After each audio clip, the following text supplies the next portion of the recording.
धाकड़ खबर, बेखौफजुमा बेबाक अंदाज।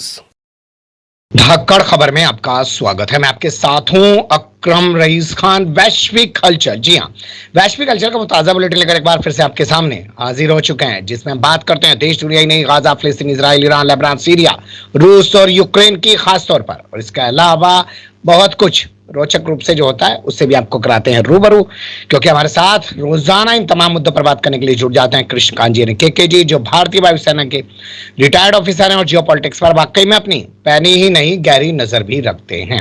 बहुत शुक्रिया सब वक्त देने के लिए। थैंक यू मिस्टर अकरम। जम्मू कश्मीर के पहलगाम में एक आतंकी वारदात हुई है। 28 लोग मारे गए हैं। 2 स्थानीय लोग बताए जा रहे हैं, 2 विदेशी लोग बताए जा रहे हैं। पूरे मामले को लेकर मीडिया भावुक खबरें ज्यादा दिखा रहा है। लोग कैसे मर गए हैं, उनके परिवार के लोग कैसे रो रहे हैं। जो असल मुद्दा है, जो जिम्मेदारी तय की जानी चाहिए थी, इतने हजार लोग वहां पर मौजूद थे, सिक्योरिटी फोर्सेस वहां पर क्यों मौजूद नहीं था? पुलवामा वाले केस का आज तक कोई खुलासा नहीं हो पाया और अब पहलगाम हो गया है। बस बातें की जा रही हैं भावनात्मक रूप से, इसे मार डालो, उसे काट डालो। ये कहा जा रहा है कि नाम पूछ पूछ कर कत्ल किया गया है, जबकि वहां पर एक मरने वाले का नाम हुसैन सैयद अब्बास भी है, जो वहां पर टट्टू चलाया करते थे, कश्मीरी थे।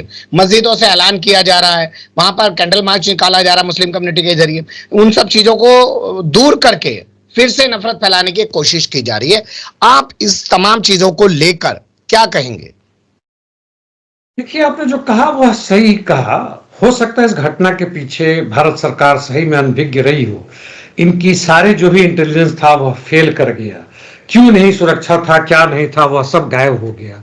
पहले हमें पता है कि जो डीएसपी देवेंद्र सिंह, ये नाम काफी बताने के लिए, कि जो पहले की जो घटनाएं घटी थी उनको पकड़ा गया बारूद के साथ भारी संख्या में, और उनको जेल में डाला गया और उनको बेल देके अब केस खत्म कर दिया गया। भारत सरकार क्या चाहती है उसका एक हल्का सा झलकी वहां से निकलता है। यहां पे इन्होंने आते ही शुरू कर दिया we want revenge. Arnab Goswami हो, पूरा मुंह फाड़ फाड़ के चिल्ला रहे हैं, कोई जिसका मायने नहीं है।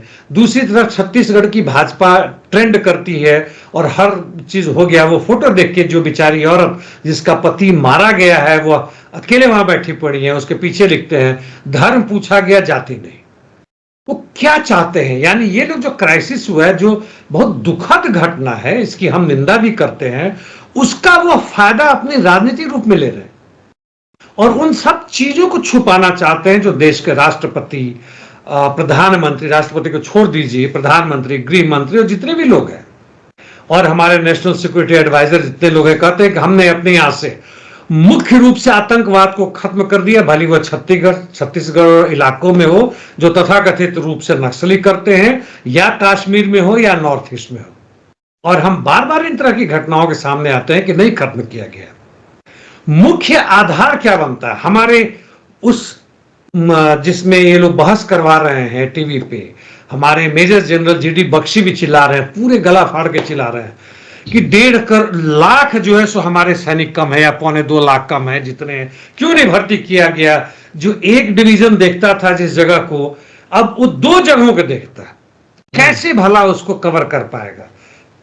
तो भाई मुख्य मुद्दा है जो भी है, तुम्हारे वहां गला फाड़ के चिल्लाने से तुम जनता को यह दिखाना चाह रहे हो कि भाई नहीं, हम सब बड़ी कोशिश कर रहे हैं, प्रधानमंत्री दौड़ रहे हैं, हमारे गृह मंत्री भाग रहे हैं, बाकी सब लोग दौड़ रहे हैं। मीडिया पूरी तरह से मसले को एक भावात्मक रूप दे रही है और उसका आधार जो है वह चीज करना चाहती जो कि होना नहीं चाहिए, जिसका आपने लास्ट में जिक्र किया। इसके पहले भी देखिए तो मस्जिदों में जितने भी लोग बाहर के लोग आ रहे थे, भारत से या कहीं से भी हो, उनके ठहरने की व्यवस्थाएं कर रही थी, उनके भोजन आवास की सब व्यवस्थाएं कर रही थी, लेकिन सुरक्षा की जिम्मेवारी किसकी है? और ये तथाकथित रूप से एक नया, मैंने तो पहली बार सुना, पता नहीं टीआरएफ या जो भी है, रेसिस्टेंस फोर्सेस जो भी है, तस्कर लोहेबा से जुटा हो, तोयबा से जुटा हो, ना जुटा हो, बात अलग है। लेकिन मुख्य चीज वही है कि आज की जो हमारी राजनीतिक आर्थिक व्यवस्था है, जो सामाजिक सांस्कृतिक व्यवस्था है, वह एक फांसीवाद का रूप ले चुका है और वह पैदा करता ही ना आतंकवादियों को, उनको आधार बनाता है, उनको जगह देता है, ताकि हमारे देश में जो भी जनता है वह कोई धर्म के नाम पर जुड़े, जाति से अलग होकर कोई जाति के नाम पर जुड़े, सारे अम्बेडकरवादी लगे हुए हैं कि हमारी ये जाति, हम नेता, हमें वोट दो। वो अपना हिस्सा मांग रहे हैं, कोई व्यक्तिवाद कर रहा है, कोई देशवाद कर रहा है, कोई विदेशों में घूम रहा है, ये सब चीजें हो रही हैं। तो मुख्य रूप से उसका एक छोटा सा ये अंश है, और भी आने वाले समय में ऐसा होगा। लेकिन इतना जरूर है कि हमारी जो मिलिट्री को मैं नहीं कहना चाहता हूं, लेकिन जो भी हमारी होम मिनिस्ट्री है और उससे रिलेटेड जितने भी रॉ इंटेलिजेंस और सीबीआई और जो भी वहां पे कार्यरत है, उनका पूर्ण रूप से विफलता हुआ है। जी बिल्कुल आप सही कह रहे हैं। और सवाल यही पैदा होता है कि जब ऐसी घटना हो जाए तो जिम्मेदारी तय की जाती है, लेकिन आज वो दौर खत्म हो चुका है। मुझे याद है, मैं अखबार में काम किया करता था, अगर कोई एक हत्या भी हो जाती थी तो थानेदार बदल दिया जाता था या उसको लाइन हाजिर या सस्पेंड कर दिया जाता था। आज 7-7, 10-10 मर्डर हो जाए किसी थाना क्षेत्र में, थानेदार बादशाह की तरह वहां पर बैठा रहता है। ऊपर से नीचे तक पूरे सिस्टम में जिम्मेदारी वाली जो बात होती थी उसको मिटाकर रख दिया है। खैर, अगली खबर का रुख कर लेते हैं। चीन कह रहा है उत्तर कोरिया की कंपनियों से कि खबरदार, अगर अमेरिका की रक्षा कंपनियों को हमारा सामान बेचा तो। उत्तर नहीं, दक्षिण कोरिया दूसरा। अच्छा, जो उनके साथ है, जापान वाले के साथ। अच्छा, जी जी जी, सॉरी। हाँ, तो नहीं कोई बात नहीं, सॉरी कोई बात नहीं। ये उत्तर और दक्षिण में हमेशा कंफ्यूजन होता है कौन किधर का है। तो मुख्य चीज यह है कि हम मान के चलें कि चीन के पास, जो कि मतलब फेथ नहीं बिलीफ है, हमें जानकारी है, 70 से 90% तक दुनिया के जो रेयर एलिमेंट्स या रेयर अर्थ भी जिसे आजकल कहते हैं, वह चीन के पास है। वही उनका प्रोसेस करता है, वही उनको दुनिया भर में बेचता है। और उसमें से 17 खास रेयर एलिमेंट्स हैं ऐसे जिनका जरूरत है डिफेंस इक्विपमेंट के करने के लिए, उनके डिस्प्ले के लिए, बैटरी के लिए। अलग बात है कि वो इलेक्ट्रिक व्हीकल में भी जरूरत पड़ती है और दूसरे तरह की चीजों में भी उनकी जरूरत पड़ती है। और पावर ट्रांसफॉर्मेशन और ट्रांसफॉर्मर वगैरह सब में जरूरत पड़ती है। और यह जो एक तरह से कहें तो जो नई दुनिया हम बनाने की सोच रहे हैं, जैसे कोयला से या तेल से, हम पेट्रोलियम प्रोडक्ट्स करते हैं, तो इन्वायरमेंट हमारा गंदा होता है, पोल्यूशन बहुत बढ़ता है, इनसे नहीं बढ़ता है। एक बहुत महत्वपूर्ण चीज है महंगा होने के बाद भी, और ये नई चीज की हमें जरूरत है। और अमेरिका ने जहां अपनी तरफ से 140 से 145%, मतलब जिसका कोई मीनिंग नहीं रह गया, उस तरह से उसने चीन से आने वाले सामानों पर प्रतिबंध लगाया है। तो और साथ साथ उसने यह भी कहा, आपने ही यह सवाल उठाया था कि अमेरिका वैसे देशों पर प्रतिबंध लगाएगा जो डॉलर में व्यापार नहीं करते हैं और जो चीन के साथ व्यापार करते हैं, बिल्कुल अलग से। तो चीन भी अब ये कह रहा है कि दक्षिण कोरिया नहीं, दूसरे अन्य देश, चीन के भी राष्ट्रपति जहां तहां घूम रहे हैं, वो वियतनाम और फिलीपींस और मलेशिया, शायद कंबोडिया तक भी जा रहे हैं, या कहने के लिए कि रेयर अर्थ का जो हम तुम्हारे यहां हम प्रोड्यूस करते हैं, उसका हिस्सा जो हम लोग चूक के थे पहले, अब समझ में आ रहा है, वह अमेरिका को नहीं जाना चाहिए ताकि अमेरिका पर पूरा दबाव पड़े। और यह उसी का हिस्सा है, इस तरह की वार्निंग है। हालांकि मेरे जहन में एक सवाल उठता है कि 3 साल से लड़ रहा है रूस, ऑलरेडी उसके साथ है, तो ये रेयर एलिमेंट्स अमेरिका और यूरोपियन यूनियन के क्यों जा रहे थे, जिनका वो हथियार बनाकर और वह यूरोप के देश में यानी यूक्रेन को बेच रहा है, दूसरी तरफ है इजराइल को बेच रहा है, क्यों चीन ऐसा कर रहा था? जी, बहुत बड़ा सवाल आपने ये उठाया और इस पर चीन को जवाब देना चाहिए। वो तो रूस के खिलाफ जो तमाम ऐसी ताकतें हैं उनको ये चीजें नहीं देता, वो अपना आप ही कमजोर हो जाते और रूस की जीत हो जाती और इतनी लंबी लड़ाई भी ना चलती। खैर, अगली खबर का रुख कर लेते हैं। जापान वाले बाबा ने भी झोला उठा लिया, वो भी निकल पड़े। जापान जो है, कुछ ही देश है जो अमेरिकी टैरिफ वॉर या ट्रेड वॉर के खिलाफ नतमस्तक है। इजराइल का तो होना समझ में आता है, क्योंकि सारा कुछ वहीं से आता है अमेरिका से, तो क्या उसके खिलाफ लगाएगा, सीधे चुपचाप मान गया। भारत की मुझे समझ नहीं आती है, लेकिन मजबूरी है। और भारत में संभवतः जो भी अमेरिकी कंपनी काम करे उनको और छूट देने की बात है। जेडी वॉन्स यहाँ पे हैं, बाय द वे यह जो टेररिस्ट अटैक वो उस समय हुआ जब जेडी वॉन्स यहाँ पे आगरा में घूम रहे हैं और मजे ले रहे हैं अपनी बीवी बच्चों के साथ। खैर, वो अलग मसला है, उस पर हम बात नहीं करेंगे। तो इसकी जहां तक बात है, पूरे अमेरिकी प्रकरण और रूस, चीन और पूरी दुनिया की हम बात ले, ग्लोब की बात ले, और इसमें तो क्या लगता है ये जापान वाले घूम के क्या कर लेंगे?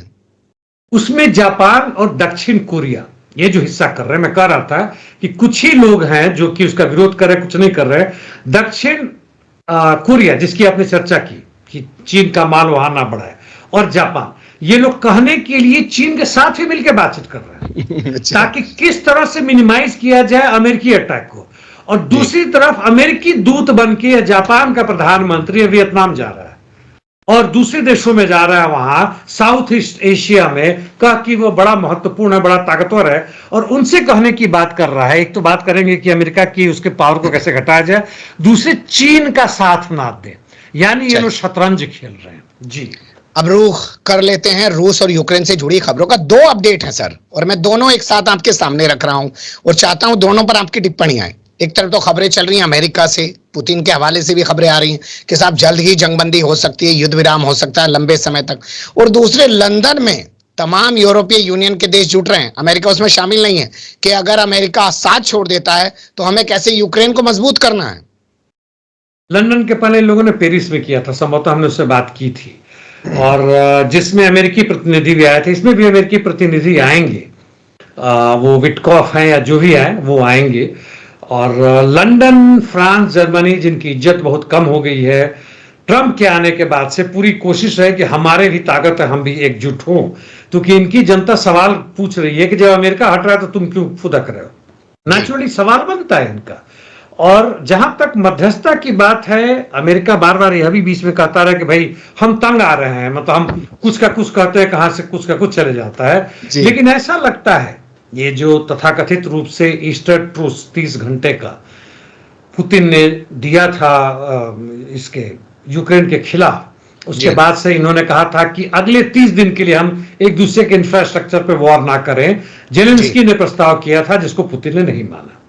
यानी जेलेंस्की झुक रहे हैं, उनको लग रहा है कि अब उनकी ताकत कम पड़ रही है और पूरे वॉर फ्रंट पे वो पीछे कहीं ना कहीं से हट रहे हैं। एकमात्र उनका इज्जत बचा हुआ है कि यूएवीज उनके जो है ड्रोन्स, वह रूस के टक्कर में पड़ रहे हैं, इसके कारण वह रूसी सैनिकों को आगे बढ़ने से रोक रहे हैं।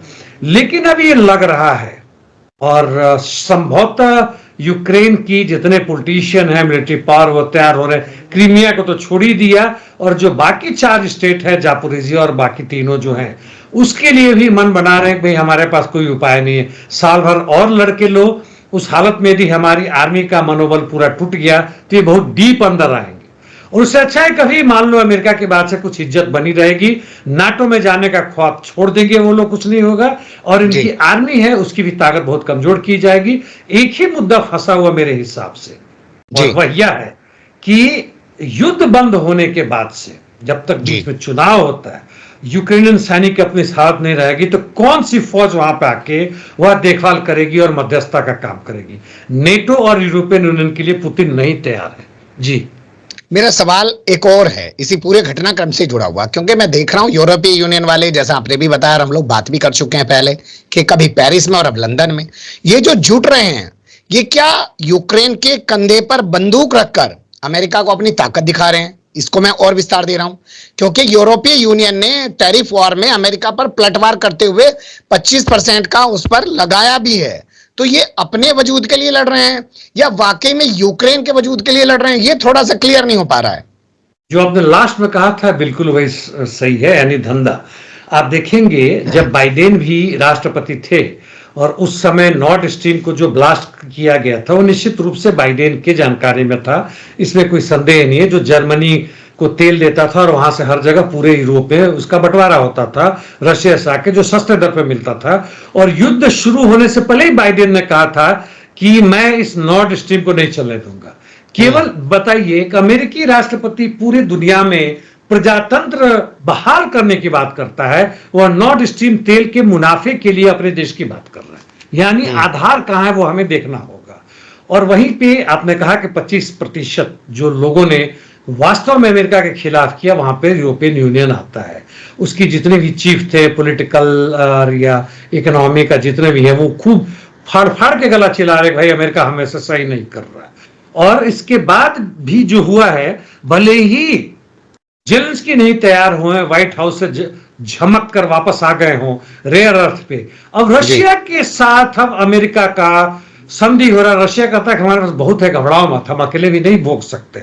यूक्रेन वाला तो है ही है, वह भी हम करेंगे, रशिया में उसमें भी करेंगे, हम तुम्हें व्यापार करने का मौका देंगे, तुम चिंता मत करो। और इसलिए नेचुरली यूरोपियन यूनियन भड़क रहा है, खासकर ये जो E3 भैया हमारी जो भी इज्जत थी, जो भी हमारा व्यापार था, वह भी अब कुंद पड़ता जा रहा है। जी बिल्कुल आप सही कह रहे हैं। और आपने जिक्र किया पेट्रोल का, तो जहां इन्हें धंधा करना है उस पूरे अरब में देखिए ये राजशाही को बरकरार रखने में मदद करते हैं और लोकतंत्र की मांग करने वाली जनता को कुचलवा डालते हैं। हमने देखा मिस्र में कैसे उठाकर इन्होंने चुनी हुई सरकार को जेल में डाल दिया, हमास की चुनी हुई सरकार को कैसे इन्होंने ध्वस्त कर दिया फिलिस्तीन के गाजा के इलाके में। खैर अगली खबरों का रुख करते हैं जो आ रही है अमेरिका से। IMF कह रहा है कि इस साल की जो विश्व की विकास दर है वो 3.3 नहीं रहेगी, वो उससे घटकर 2.8 हो जाएगी, लेकिन फिर भी आर्थिक मंदी नहीं आएगी। फिर भी आर्थिक मंदी नहीं आएगी, यानी 0.5% घटता है जीडीपी में पूरे वर्ल्ड का। यह हम ये जो दे रहे हैं आंकड़ा पूरे वर्ल्ड का, ऐसा नहीं होगा। हो सकता है इसके बीच में भी जैसे इंडिया का जीडीपी बढ़ता रहे, यानी कहीं बढ़ गया, कहीं कम घटा, कहीं भी बहुत ज्यादा घटेगा। यूरोप में खासकर आर्थिक मंदी का पूरा हाथ है, जिसमें इंग्लैंड भी शामिल है। जर्मनी में तो बीच में आता रहा है, जाता रहा है, क्योंकि तेल बहुत महंगा अब उनको मिल रहा है। अमेरिका और दूसरे तरीकों से खरीद रहे हैं, ना ईरान से खरीद सकते हैं, ना रशिया से ले सकते हैं। अमेरिका ने पूरी पाबंदी लगा रखी है। रेयर अर्थ और गेहूं अनाज जो ये लाते थे चीन से कुछ सस्ते दरों पर, या यूक्रेन से लाते थे, उस पर भी भयानक रोक लग गया है। आपको याद होगा कि जिस गेहूं अनाज को तुर्की के मदद से यूक्रेन से निकालने पर सहमत हो गया था रशिया के ले जाओ, अफ्रीका गरीब देशों के नाम पर यूरोप खुद हड़प गया था उसको, रास्ते में चला कहीं और के लिए, और गेहूं तक ये खा गए। लालू यादव को हम लोग गलियाते हैं, ये सब कम नहीं है। तो वहां तक जहां तक बात है, इन सबका जो बात है टैरिफ से लेकर और वहां तक का आधार जहां तक बनता है, और जो भी वर्ल्ड बैंक का IMF जो फोरकास्ट कर रहा है कि मंदी नहीं होगा, यह जनता को फुसलाने की कोशिश कर रहा है, कुछ नहीं कर रहा है। संभवतः वो ऑलरेडी मंदी में है, और एक आर्थिक शिथिलता यानी कि लॉन्ग टर्म जो 1928 में आया था, और उसका उदाहरण दे रहा है IMF। 1928 में जो आया था 1930 तक चला था, जो कि पूरे यूरोप बर्बाद हो गया था, अमेरिका तक में भी आ गया था। और उस मंदी के दौरान क्या था कि अमेरिका ने भी एक टैरिफ लगाया था वर्ल्ड ओवर के जी। उससे इसकी तुलना करें तो उस समय 4, 5 या 6% जैसा टैरिफ लगता था। अब तुमने 125, 150 पता नहीं, मतलब वो मजाक सा बन गया है। ऐसी हालत में निश्चित रूप से मंदी आएगी यदि अमेरिका को यह समझ में नहीं आता है तो। जी क्या यही समझ आ गया ट्रंप को, और ट्रंप ने कहना शुरू कर दिया कि चीन के साथ हम समझौता कर लेंगे, हमारी डील हो जाएगी, और हम उस पर अब वो 145% वाला टैरिफ भी नहीं लगाएंगे। ये सुर क्या इसी वजह से बदले हैं ट्रंप के? अब उनको हार तो साफ नजर आ रही है। जहां तक रूस से लड़ रहे थे 3 साल के बाद समझ में आई है, और वहां ये संधि चाहते हैं जैसे भी हो। ये समझ रहे हैं कि जीत रहे हैं मिडिल ईस्ट में, वहां पे वो किसी तरह की शांति नहीं चाहते हैं। इजराइल के एयरफोर्स का एक स्क्वाड्रन लीडर ने, ये पता नहीं गलती से मतलब रिलीज हो जाता है मीडिया में, इनका जो सीक्रेट इंफॉर्मेशन है जानबूझ से करते हैं। इनका प्लान को पूरा का पूरा आ गया है कि ईरान पे कैसे आक्रमण करेंगे। वहां पे ट्रंप पीछे नहीं हटते हैं, लेकिन यहां पे इनकी खुलेआम हार हो चुकी है, और ये भाग रहे हैं। JD वांस हो या दूसरे लोग हैं साउथ एशिया में, जापान के प्रधानमंत्री को भेज रहे हैं कि भाई जाओ कुछ समझौता करवाओ, तुम ही हमारे बच्चे हो, और तो कोई है नहीं। इंडिया के पास इनको कुछ उम्मीद बनती है। इंडिया में जो फ्लिपकार्ट और जो इनका अमेज़न है, वॉलमार्ट है जी, इनको भी कहते हैं। देखिए कितनी मजबूरी आ गई यहाँ पे। इंडिया में JD वांस जो आए हैं घूमने, ताजमहल नहीं आए। इनका कहना है कि जिस तरह से आपने अंबानी को फ्रीडम दिया, यानी अंबानी का अपना सब्जी बेचने का ठेला होता है या बड़ा सा दुकान होता है, उस तरह हमें नहीं है। हम व्यापार करते हैं, हम खुलेआम चाहते हैं, हमें भी तो। और होगा तो नेचुरली जो भी अंबानी अदानी जितने हैं, मतलब इन पे आक्रमण हो रहा है। इनकी जो हमारा डेटा जो मिलता है, हमारा मोबाइल जो है, उस पर ही आक्रमण हो रहा है। सारे की सारी चीजें हो रही है, और इसलिए जो पीछे हटे हैं इनकी मजबूरी है। चीन के सामने ये बुरी तरह हार खा रहे हैं, चाहे वो यूरोपियन यूनियन के अंदर में हो, चाहे वो इंडिया में हो, चाहे वर्ल्ड में कहीं हो। चीनी पूंजी के आगे आज अमेरिकी पूंजी नतमस्तक है। जी क्या एक और वजह है? जनता सड़कों पे आ चुके हैं। पिछले 3 महीने के दौरान 4 बार पूरे 50 राज्यों में निकलकर हजारों की तादाद में लोग प्रोटेस्ट कर चुके हैं। या हार्वर्ड ने सबको रास्ता दिखा दिया है। वो कोर्ट पहुंच गया तो 100 यूनिवर्सिटीज के लोग आकर ज्वाइंट बयान जारी करने लगे ट्रंप के खिलाफ। ये भी एक वजह है। ये बढ़िया चीज है जो हार्वर्ड के साथ साथ बाकी 100 यूनिवर्सिटी के लोग जा रहे हैं। यानी अमेरिकी जनता अभी उस तरह से नतमस्तक नहीं है, कुछ ही परसेंट हो जिस तरह से अन्य किसी देशों में, जैसे उनके बगल के देश अर्जेंटीना में देखें तो वहां पे है। या मतलब नेतान्याहू के पक्ष में तो ऐसे नहीं है, विद्रोह में तो खैर लाखों लाख लोग सड़क पर आ रहे हैं। तो उस तरह से फांसीवादी दिमाग में अभी उनके नहीं भर रहा है। उनको लग रहा है कि उनकी नौकरी जा रहा है, भाई ये गड़बड़ हो रहा है। उनकी यूनिवर्सिटीज के जो पूरे वर्ल्ड ओवर नाम थे उसको तुम खत्म कर रहे हो, हमारे छात्रों को पढ़ने नहीं दे रहे हो, हमें कुछ भी देने। तो ये लोग आ रहे हैं और बहुत बढ़िया है, वह आधार तैयार कर रहे हैं कि जनता फिर से, अभी तो 3 ही बार हुआ है, अभी तो और भी भयानक रूप से आने वाली है जनता। जी, अगर वहां जनता खड़ी हो रही है तो जैसे हमारे यहाँ जनता जब सवाल करती है तो हिंदू मुस्लिम का कोई एजेंडा लॉन्च कर दिया जाता है, तो क्या वहां पर मुस्लिम ईसाई का कोई एजेंडा लॉन्च किया जा रहा है? टेक्सास के गवर्नर ने एक मुस्लिम बस्ती के एक मस्जिद के निर्माण पर रोक लगा दी है। उससे तो यही संकेत मिलता है। वहां पे इनका केवल वही नहीं था, बल्कि इन लोगों ने टेक्सास में जो था 400 एकड़ है ना संभवतः, और इसमें यह भी था कि वहां पे, इसका नाम है कुछ ईस्ट या जो भी है, प्लानो करके है, सेंटर करके इन्होंने बनाया हुआ है। कहते हैं कि जो तुमने सर्विसेज बनाया है, यानी जो भी तुम मरने के बाद जो भी क्रियाक्रम करते हो, अपना एरिया तुमने ले लिया है, कब्रिस्तान है, वह इल्लीगल है। और इल्लीगल कैसे है वह मुझे समझ नहीं आया। संभवतः ये मुस्लिम के खिलाफ नहीं है। जहां तक अमेरिकी जनता को है, वहां उनको वो क्रिश्चियन और मुस्लिम के अगेंस्ट वो चीज नहीं कर रहा है। ब्लैक व्हाइट का एक जरूर डिवीजन है, रेसिज्म है, वो भी आजकल थोड़ा कमजोर है। मुख्य रूप से रूसोफोबिया था जो कमजोर पड़ रहा है, अब चीन के अगेंस्ट में कर रहे हैं और मेक अमेरिका ग्रेट अगेन के ऊपर कर रहे हैं। ये इनका असली मुद्दा आता है, लेकिन ये छोटे मोटे मुद्दा है, पता नहीं कब ये बवाल लेकर उठ खड़े हो। जी, कोलंबिया के राष्ट्रपति गुस्ताव पेट्रो का वीजा रद्द करने के पीछे क्या सोच हो सकती है इनकी? आपको याद होगा कि जब अमेरिकी प्लेन, मिलिट्री प्लेन लेके आ रहा था, जैसे भारत में आया, हाथ में कटघरे वगैरह बना के, इन्होंने मना कर दिया, उतरने नहीं दिए, वापस कर दिए कि होगा तो हम इज्जत के साथ अपनी हवाई जहाज भेजेंगे, तुम्हारे मिलिट्री प्लेन में नहीं आएंगे।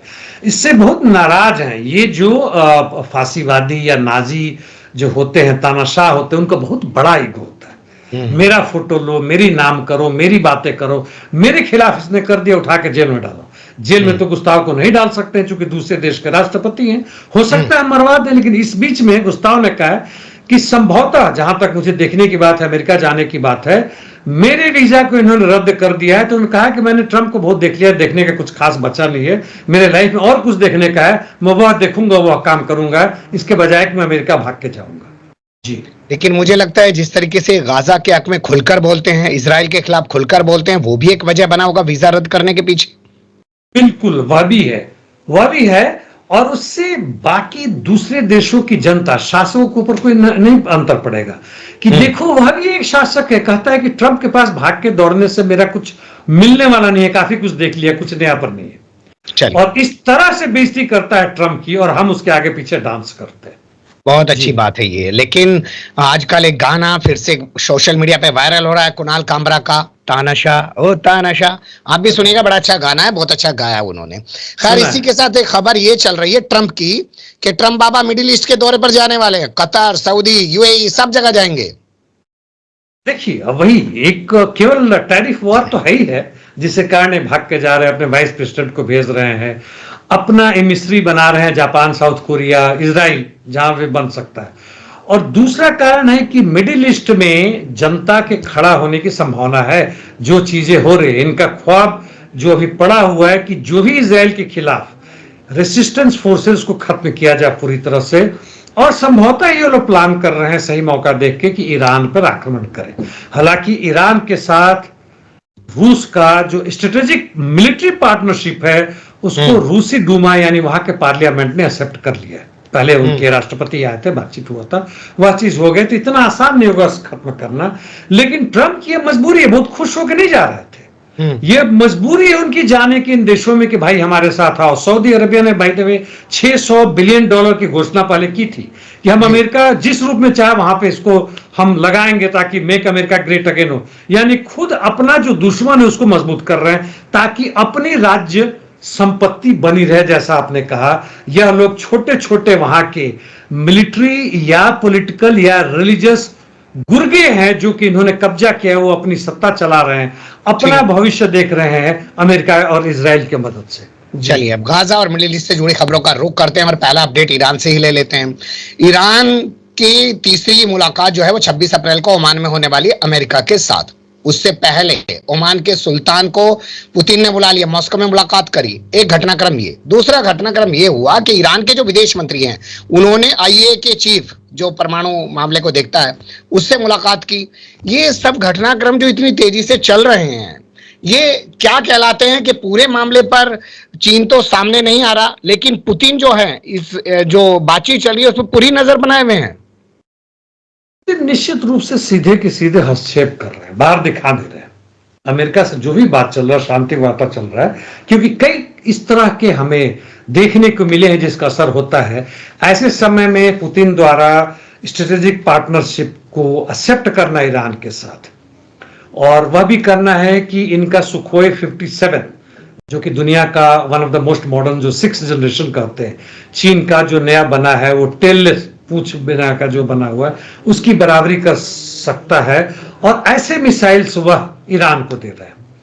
तो ऐसी हालत में मिडिल ईस्ट में बड़ा ही टर्मोइल है जो हमें ऊपर से नजर नहीं आ रहा है, लेकिन बहुत कुछ हो रहा है। वह केवल गाजा से नहीं, हमास ने जो काम करना था किया, अभी भी वह लड़ाई जारी है। भले ही अभी हालांकि इजिप्ट और ये सब बुका रहे हैं कतर कि भाई हम 3 से 5 साल तक का ट्रूस लेकर आ रहे हैं, जो कि बकवास कर रहे हैं। जो भी संबंध है उसको खत्म कर रहे हैं। जब पिछला जो भी ट्रूस था उसको खत्म होने के बाद 1000 से अधिक फलस्तीनियों को इन लोगों ने मार दिया, खत्म कर दिया इजरायलियों ने, और जनसंहार जारी है, बाकी सब जारी है। तो ये सब जितने भी भाग दौड़ है, छोटी छोटी चीजें, गुत्थियां जो सुलझाने की कोशिश है, चाहे वो ट्रंप खुद आ रहे हो, विटकॉफ आ रहे हो, जी ये सऊदी अरेबिया के लोग आ रहे हैं जिसकी चर्चा है आपने की, सब उसी के हिस्सा है, कोशिश उसी का हिस्सा है सब। और इसी से जुड़ी भी एक खबर और ले लेते हैं। मैं रोक रहा हूं, माफी चाहूंगा, वक्त का थोड़ा तकाजा है। जी, यमन जो है जिस तरीके से जवाबी कार्रवाई कर रहा है उसके ऊपर बहुत बड़े बड़े हमले हो रहे हैं, बहुत नुकसान पहुंच रहा है, लेकिन वो जिस तरीके से अमेरिकी युद्धपोत को टारगेट कर रहा है, जिस तरीके से जो है इजराइल में हमले कर रहा है, तो क्या उसके पीछे भी हम मान सकते हैं कि पर्दे के पीछे कहीं ना कहीं रूस है? पर्दे के पीछे यहाँ पे रूस सीधा नहीं आएगा, हो सकता है ईरान के थ्रू आ रहा हो, पहले से उसके पास हो, संभव है कि नॉर्थ कोरिया से भी आ रहा हो, क्योंकि जिस इन्होंने एयरक्राफ्ट कैरियर, हमने इसकी चर्चा की थी दो को, और एक अंदाजा था कि इनके यूएवीज या इनके मिसाइल ने आके ठोका है, लेकिन अब वास्तव में केवल जो इनएक्टिव हो गया, यानी वह अब काम करने लायक नहीं रहा, जो कि खबर अमेरिका ने खुद डाली थी, अब वह खबर आ रहा है कि वास्तव में हिट किया है, मारा है, हल में जाके नीचे से या साइड से कहीं जाके मारा है। अब अंदर साइड से कैसे क्या चीजें हैं, क्या उसने ड्रोन से किया या वास्तव में बैलिस्टिक मिसाइल से मारा, और बीच में तेल अवीव इनका पहुंच रहा है, तो हाथ कई का हो सकता है। और दूसरी तरफ कहीं ना कहीं से मुझे अंदाजा हो रहा है कि यमन के हुतीज कहें जो भी कहें, इन लोगों ने अपने R&D यानी रिसर्च एंड डेवलपमेंट और मिलिट्री स्ट्रक्चर ऐसा बनाया जहां खुद डेवलप कर रहे हैं, जिसको अमेरिका बार बार, कल भी इसने करीब 1 दर्जन के आसपास उसने एयर स्ट्राइक किए हैं, और अमेरिका स्टोव में कि है कहां जो इन्होंने अंडरग्राउंड में जहां तक छुपा के बनाए रहे, और लगातार ये परिवर्तन करते रहते हैं। आप अंदाजा लगा सकते हैं कि कितने लोग इसमें लगे पड़े हैं काम करने के लिए, और कितना कठिन काम है। इनका खुद का ही इंडस्ट्री डेवलप हो गया है, और ये अब इसको खत्म करना इतना आसान नहीं होगा। जी, यूएन में ईरान के विदेश मंत्री का बयान क्यों बदल दिया गया सर? वो बयान बदलने का जो भाषण था उसको इन्होंने कहा कि यह भाषण इसको डिबेट के रूप में करते हैं, उसका फॉर्म बदल दिया। जो भाषण था इसको इन्होंने पब्लिश कर दिया, हर देश के जो भी वहां एम्बेसडर थे उसको दे दिया है, इसलिए बदला नहीं है। और उसको मैंने पढ़ा, जो भी था करीब 1.5 पेज का इनका बयान है, in the name of God करके पूरा शुरू होता है। और बेसिकली ये था कि ईरान जो है, जो ईरान सरकार ने जो कहा है कि हम जो है सो कि परमाणु बम का जो भी परीक्षण कर रहे हैं, बम नहीं सॉरी, परमाणु ताकत का, ऊर्जा का जो भी परीक्षण कर रहे हैं वो एक सिविल काम के लिए कर रहे हैं, डेवलपमेंट के लिए कर रहे हैं, एनर्जी सेक्टर के लिए कर रहे हैं, ना कि बम बनाने के लिए कर रहे हैं। और हमारी पूरी चाहत है कि पूरी मिडिल ईस्ट जो है सो परमाणु क्षेत्र से, बॉम्ब से बाहर रहे और शांतिपूर्वक रहे। और इसको यूएनओ ने जानबूझ के डिमेट बदला है कि मात्र भाषण सुन के सब लोग चले गए, नहीं, तुम अपनी तरफ से बताओ और बाकी लोगों को ही मौका मिले। ये अच्छा चीज हुआ है जी। जबरिया पद से हटाए गए, यानी कि जबरन पद से हटाए गए इजराइल के पूर्व रक्षा मंत्री योआव गैलेंट ने एक बड़ा खुलासा किया। उन्होंने कहा, साहब 7 अक्टूबर के बाद जो हमने बताया था ना कि फिलाडेल्फिया के आसपास बड़ी लंबी चौड़ी सुरंगें बना रखी हैं हमास ने, वो तो फोटोशॉप का कमाल था। सही में यह बहुत बड़ा इन्होंने भंडा फोड़ दिया। वो स्क्वाड्रन लीडर ने तो बनाया प्लान कि भाई वैसे करेंगे, उससे कोई खास अंतर नहीं पड़ता है। ये जब पिछला संधि खत्म हुआ और उसके बाद से जब इसको हटना था, साउथ लेबनान से 5 पोस्ट पे ये सब चिपके रहे, नहीं हटे आईडीएफ, और फिलाडेल्फिया यानी सदर्न गाजा स्ट्रिप से नहीं हटे। कहते हैं कि वो बहुत बड़ा सुरंग है और हम कैसे हट सकते हैं। हालांकि दिखा रहे हैं कि सुरंग नहीं, वो पानी बहाने का मैक्सिमम 2 से 3 फीट है, वो एक नाला है और वहां पर जबरदस्ती 1-2 टैंक लाके खड़ा कर दिया दिखाने के लिए, वो है ही नहीं। और इस भंडा फोड़ने के बाद से दुनिया के सोशल मीडिया में आ रहा है कि सही में तो गड्ढा है ही नहीं, है कोई सुरंग नहीं, ऐसा सुरंग थोड़ी होता है। और इजराइल के हर झूठ का और उसके हर स्टेटमेंट के पीछे झूठ है, यह खुलेआम नजर आ रहा है, जो नाजीवादियों का एक सही असली चेहरा है जी। बिल्कुल सही है, तभी तो बहुत सारी खबरें इजराइल के प्रधानमंत्री के अंदर अंदरूनी तौर पे इजराइल की राजनीति में उथल पुथल के तौर पर सामने आ रही है। लेकिन एक बड़ा घटनाक्रम मुझे लगा, उस पर बात कर लेते हैं। ये पीआईजे के 2 बंदे सीरिया में क्यों पकड़े गए सर? पीआईजे के 2 बंदे इनके हिसाब से, मतलब जो पैलेस्टीनियन इस्लामिक जिहाद जो करते हैं, अभी जो सीरिया की सरकार, उनको लगता है कि हमारे लिए खतरा है, क्योंकि ये काफी सीनियर बंदे हैं उसके, और इन लोगों के पीछे जनता आ रही है। वहां पे नए रेसिस्टेंट फोर्सेस हर जगह पैदा हो रहे हैं, भली कुछ को इजराइल मदद कर रहा है, जो क्रिश्चियन वगैरह हैं साउथ में, नॉर्थ में, उस तरफ में टर्की उनको मदद कर रहा है, और कुछ वैसे हैं जो वास्तव में सादात के साथ हैं, असद के साथ हैं, और अपनी रूप से उनको नजर आ रहा है कि यह जो एचटीएस वाले हैं या जो नए राष्ट्रपति जो बन रहे हैं, अपने घोषणा कर रहे हैं, ये वास्तव में अमेरिकी और इजरायली पिट्ठू हैं, ना कि सीरिया के जनता के लिए काम कर रहा है। और ये लोग जनसंहार जो करवा रहे हैं वो सवर हैं, और इससे खिलाफ पैदा हो रहे, इसमें पीआईजे का एक महत्वपूर्ण रोल है।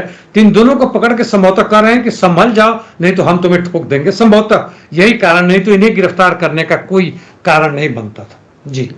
ये भी हो सकता है कि इजराइल को खुश करने के लिए इन 2 लोगों को गिरफ्तार कर लिया गया हो, दिखाया जा रहा हो कि देखो साहब, हम भी तुम्हारी तरह इन लोगों के खिलाफ एक्शन ले रहे हैं। बहुत शुक्रिया, आपने बहुत बारीकी से तमाम चीजों पर रोशनी डाली। फिर आपके साथ किसी और मुद्दे पर जुड़ने की कोशिश करेंगे। धन्यवाद। Thank you mister Akram.